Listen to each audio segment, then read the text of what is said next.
I would like to welcome on stage Professor Njabulo Ndebele, who together with Anki Kroch gave life to the poetic vision statement of the National Development Plan. I thank you. I have an affectionate personal connection with Gerald Sikoto. He and one other artist, Ernest Mangoba, and my father, Nimrod Njabulo Ndebele, taught together at the Haiso High School in Petersburg, now Polokwane. And that was way back in the 1930s. They formed a strong bond of friendship.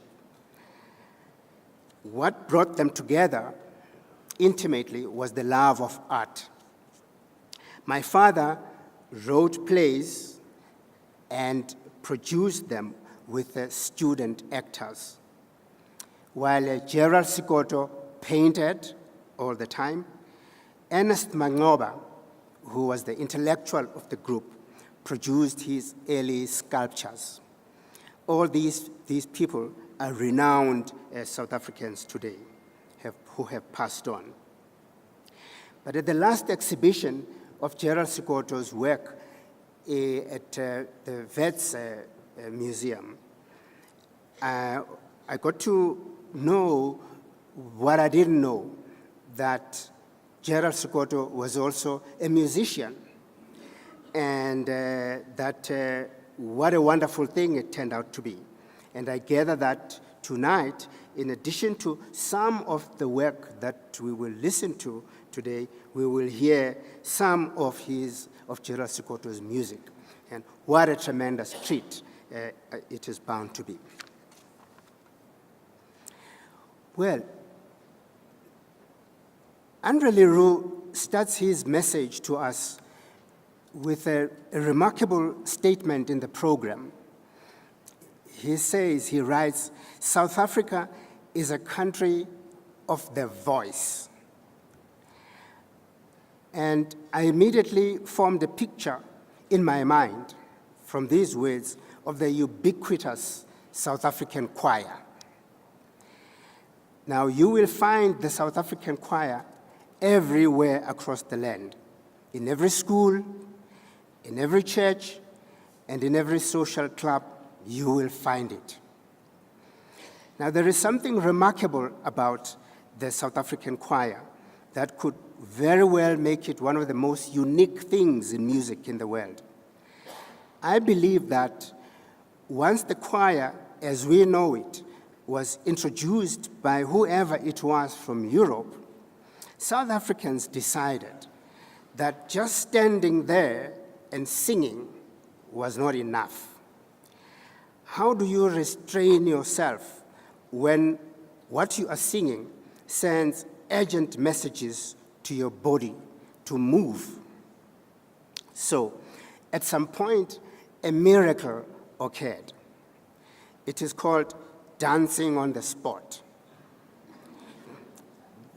The miracle was nothing less than the extraordinary inventiveness in synchronized body motion on the spot that you will have seen invariably when you see a choir in action.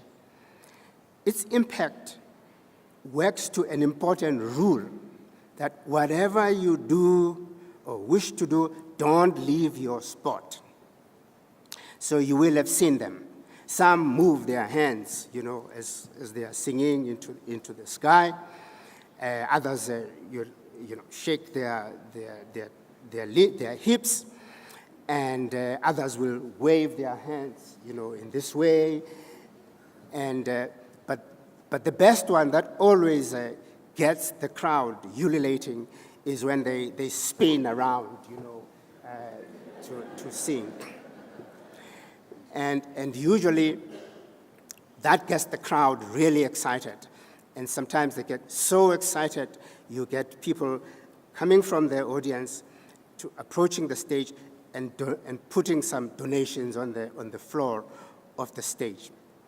But that is not enough, because the choir has not finished. they have to undo the alias spin and go back again. It is a wonderful thing to do. And I can see that you enjoyed that little bit of stand-up comedy, which makes me think, as you, from your response, that I'd better send a warning to Trevor Noah that the professor is on his way. Now, there is, of course, that moment of ending when the conductor, the song slows down and everything ends. And so I would like us to add to the words of Andrew's beautiful sentence to now read, South Africa is a country of voice and movement. I think that when our choir dances on the spot, they show their limitless inventiveness. They are sending us, perhaps unknowingly, a wonderful message to the 52.98 million South Africans. This country, they are saying to us, of 1.221 million square kilometers is their spot. And this is where we are called upon to dance and show our inventiveness, to express our creativity and our display, our resourcefulness. And imagine if we worked as a nation, as a creative collective, like the choir, training endlessly until we achieve perfection, inventing sounds never heard before, and executing movements never seen before. And all the time, our eyes rest on the conductor, our leader, with the baton in her hand. With her movements, she tells us to begin or stop. She tells us to increase the tempo or to slow it down, to raise our voices to a crescendo or to lower them, to be sad or joyful. We follow her every movement because she knows, she is experienced, she has perfected her role of conducting. We follow her because we trust her, and everything she does is in front of us. She never calls aside a member of the choir to negotiate a sound or a movement out of sight. It's always there before us. It's all out there before our eyes and into our ears. So we know the hard work and the pleasure of collective discipline. We win awards as a result, and everyone in the world wants to listen to us, as everyone in the world wants to know about our Constitution, wants to know about our National Development Plan, and so on and so forth.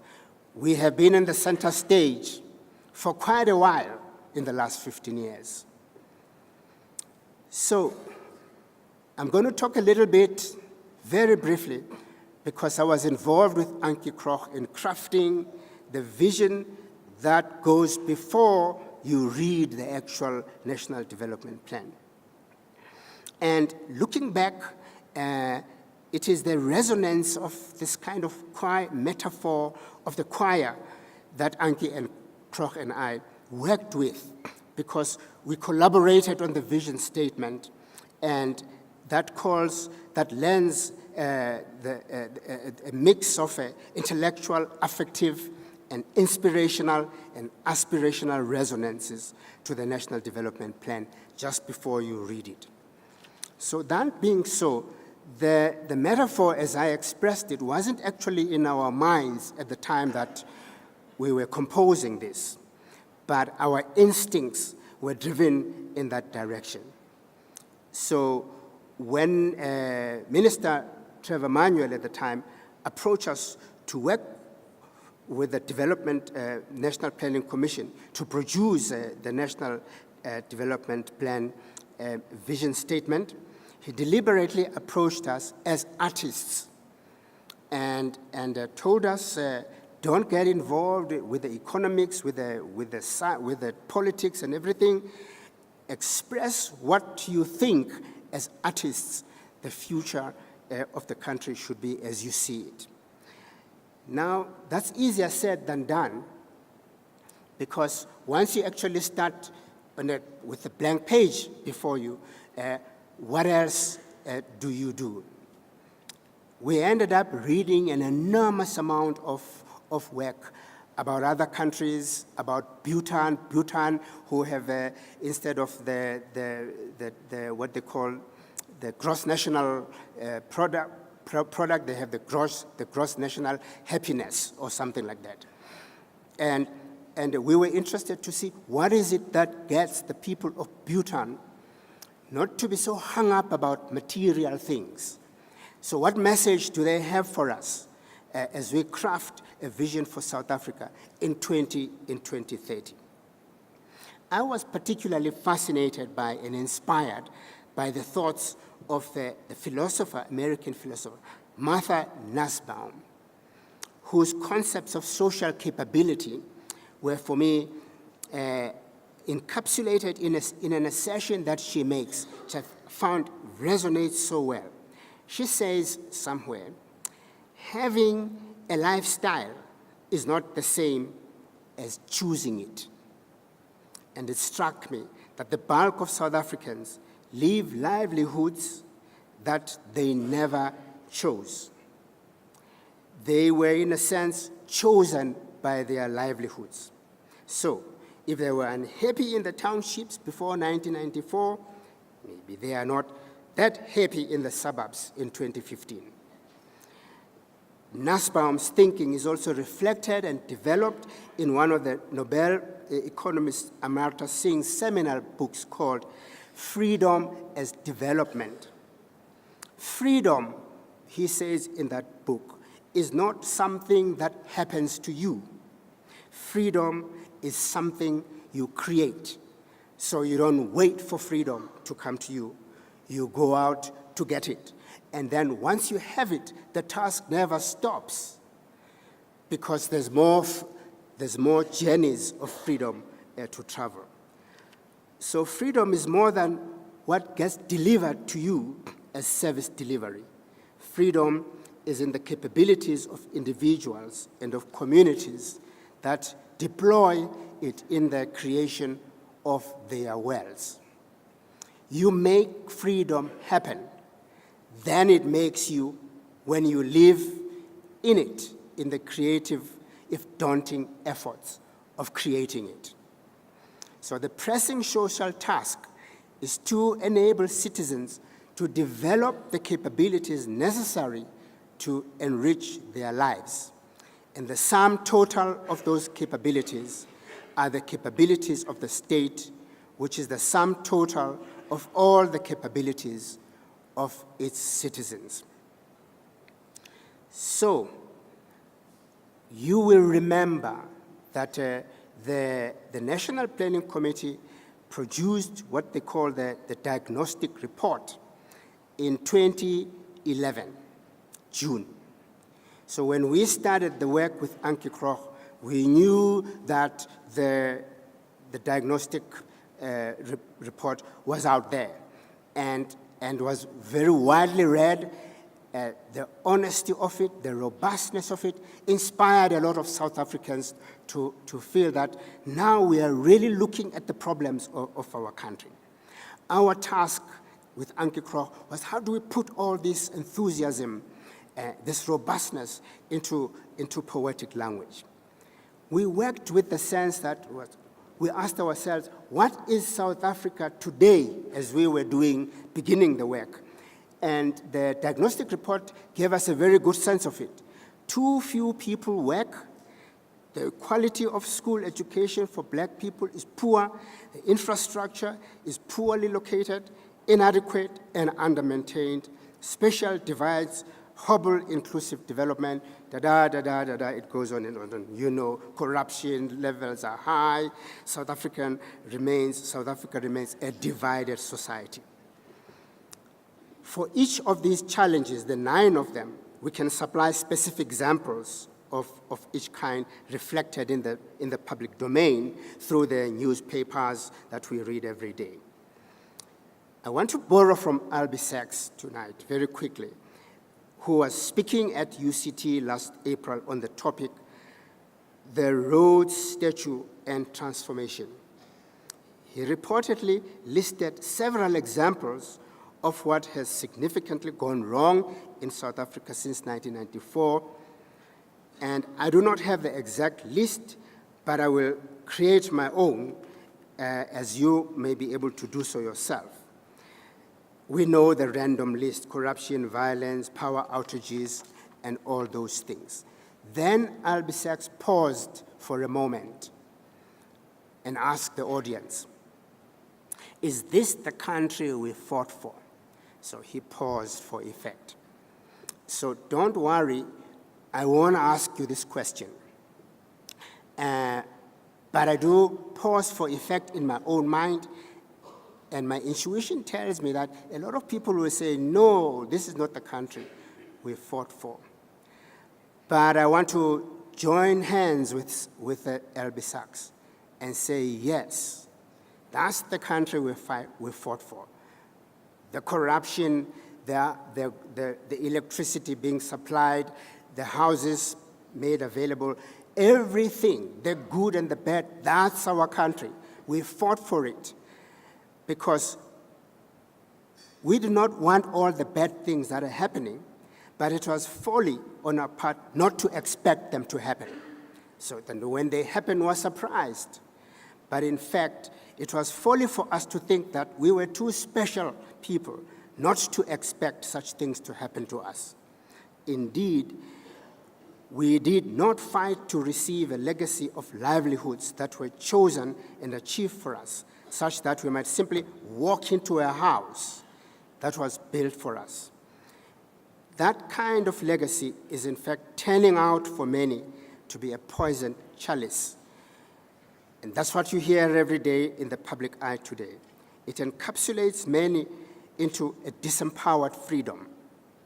We fought to make our lives, to make that choice is to accept that we might go wrong along the way, but be comforted by the fact that we have in place a strong constitution that enables us to correct wrongs and also to make good progress.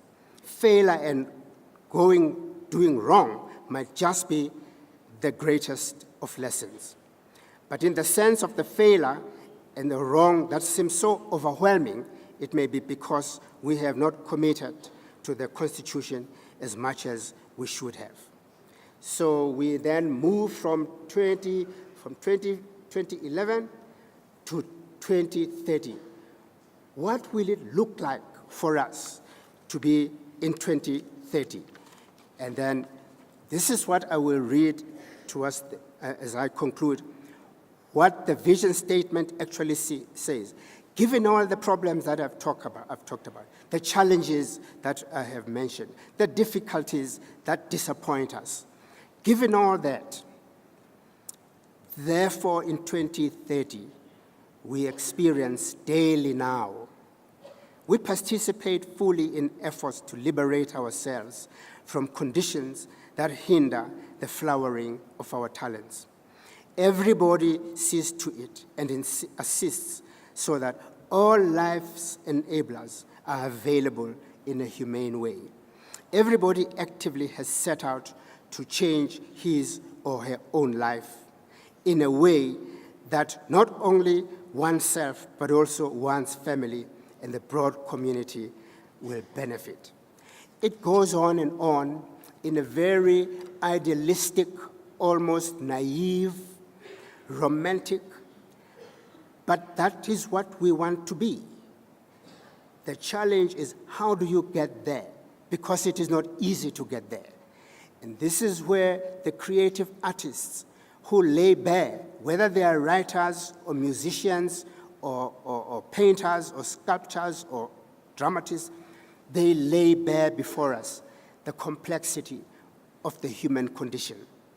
And so, isn't it gratifying that we have tonight people who have pondered the vision statement and have given of their best to turn it into music.